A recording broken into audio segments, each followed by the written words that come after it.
So here we have our new Western LUT pack, and if you've had any of our other LUT packs, it looks a little familiar, as you can see here. Of course, we have a README, which make sure you check that out. It has all kinds of answers to possible questions you might have, but also we have our 3DL, our Cube, our VLT, and look files for Premiere. The VLTs are new though. These are the ones that you're going to be able to take and load right into your GH5 so you can see the look that you're going to want to have in the end in post, right in camera as you're recording, but still recording to log so you have all that information to work with later. Of course, the look files are for Adobe Premiere if you're trying to do anything with Lumetri or anything that needs those look files, but mostly you're going to be using the 3DL or the Cube, usually a Cube file. And inside of here, you see that we have standard, which this is going to be your Rec 709 look. So if you shot in Rec 709 or you used one of our utility LUTs or someone else's utility LUTs that will take you from a log to a Rec 709, then you would be using one of these. Then we have a generic log in case you have a log that we don't have or you're not 100% sure what it is.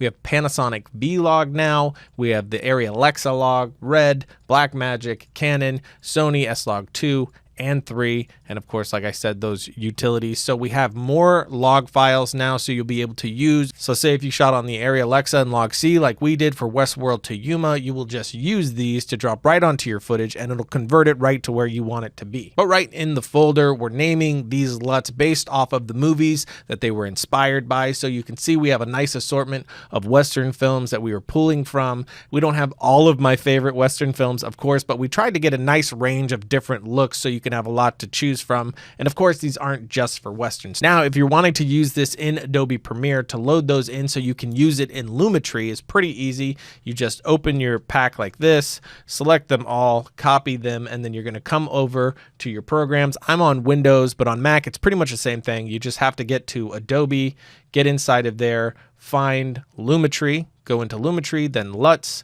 then Creative, and you're going to paste the .cube files right into there.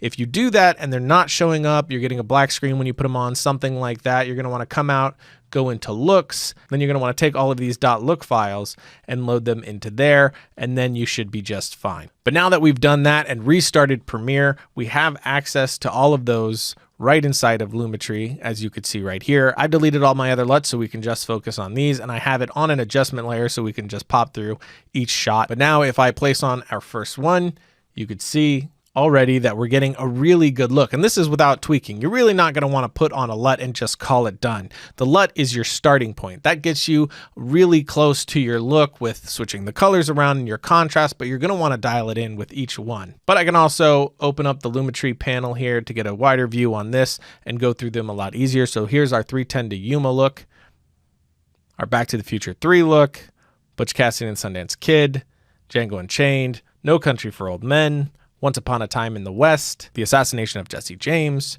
The Good, the Bad, and the Ugly, The Hateful Eight, True Grit, and of course, Westworld to Yuma. But if we say that's generally the type of look and feel that I'm wanting, but it's not 100% working for my shot, we're going to come up to basic corrections and we're going to do our color correction, which is going to happen before the LUT. So regardless of what you do this in, if it's Final Cut, Sony Vegas, Hit Film, whatever it is, I usually put the correction before the LUT. I might do some tweaks after the fact, but usually it's before the LUT, and that is what's going on in this chain here. So for this, I'll probably bring up the highlights just a bit, the contrast maybe just a little, and then bring up the shadows a touch as well to balance it out so it's not so dark. And now again, if we do a before and after of that correction and then a before and after of the LUT we put on, we can see how much the LUT is doing for us. And then if we skip through to other shots with just the LUT applied in our correction, we can see that everything's pretty much just working as is. But if we take that correction back and go to this close-up shot,